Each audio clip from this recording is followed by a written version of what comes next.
What's going on, everybody? Teddy Baldassarre from teddybaldassarre.com. In this video, we're looking at a watch available for purchase on my website with the Maurice Lacroix Aikon Black PVD.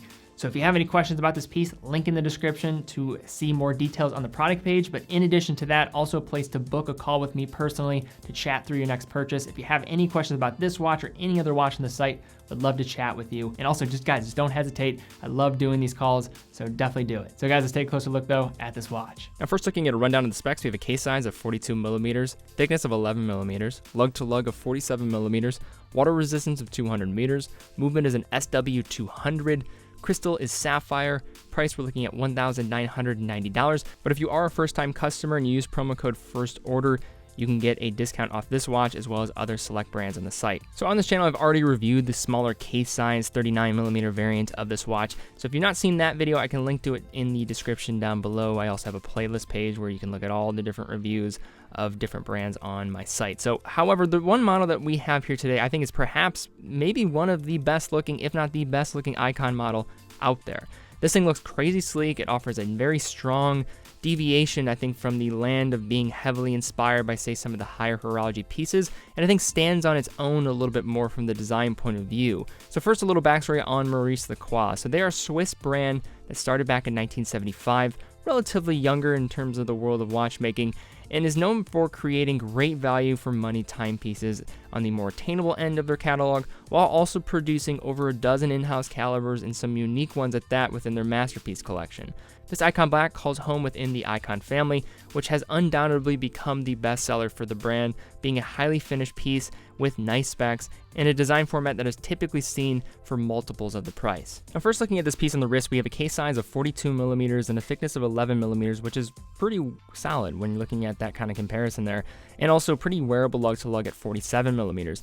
When comparing this watch to the 39mm case variants, sure, they're going to be larger, yet this piece is still going to wear well, and it's not going to have a lug-to-lug distance that's going to really extend too far out despite the relatively larger diameter. This Aikon comes with integrated end links that meet with the black strap with a calfskin underlining and features quick release bars. The strap is very well made, it looks great when paired with this piece, but I can't help but want to have a bracelet version available that matches the rest of the black PVD coated case, which also would allow this piece to take full advantage of its impressive water resistance. This case style just looks absolutely phenomenal and really works well with the heavily angled portions of the lugs and the other noteworthy elements of the design. The case gives off a really just fluid overall design architecture where each of the elements seem to form together and act as one instead of isolated parts, with the case block construction and easy formation into the bracelet. Along the side of the case, the Aikon features a nice chamfered edge that matches the angle profile of the case. The bezel on the outside is slightly thick, marked with riveted dual markings that arise from the case, which evoke a level of flashiness without being overly ostentatious. Along the right side of the case, we have a signed screw-down crown that operates in typical fashion, being able to hand-wind the movement at the first position when unscrewed, being able to change the date at the second position, and then of course to change the time on the hands with the second hand stopping in the process there. But transitioning to the dial, you have a wonderful deep black dial that pulls you in and offers a great level of texture with this Clou de Paris style finish that just works exceptionally with the crisp edges of the case. At the center of the dial, we have a very simple, thin pencil style handset with Super Luminova that matches the lume within the applied indices across the dial. The lume itself is not very strong, but it certainly would meet my needs, and given the style of this one, I don't think it would be a good route to have something that was really overbearing in that department and having really large lume markers on the dial. At the 12, we have the applied M logo above the printed Maurice Lacroix branded text, and at the 6, the writing of automatic with a nicely outlined date at the 3, which a black date disc is also going to be there to really help that number pop from the dial. In short, this dial is spectacular. It works wonderfully well with the case elements, and I think it's just one of the more attractively executed Aikon models out there. Flipping over the Aikon, we have a view of a sapphire caseback with a nicely decorated Sellita SW200 within. So Maurice Lacroix, since their founding in 1975, have made quite a bit of progress in terms of offering many in-house calibers, many of them being in their masterpiece collection.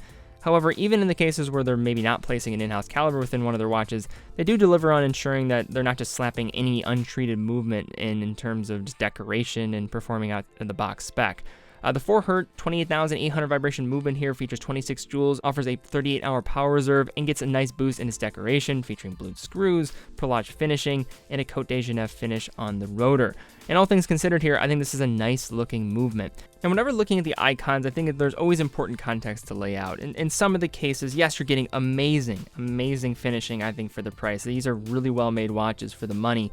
But of course, there's always in the back of your mind thinking, hey, does this look too much like, say, a Royal Oak, for example, or a Nautilus, for example? And there's certainly inspiration being drawn from those high horology dress pieces in some of their other models, which I think, given the price differentiation, I think there's plenty of reason why this is a perfectly great choice to go for. But this is less of an issue here, I think. For those type of buyers that might be worried about this, I don't think you really have to worry about it with this blackout edition. I think it does kind of stand on its own a little bit more. It's got its own personality.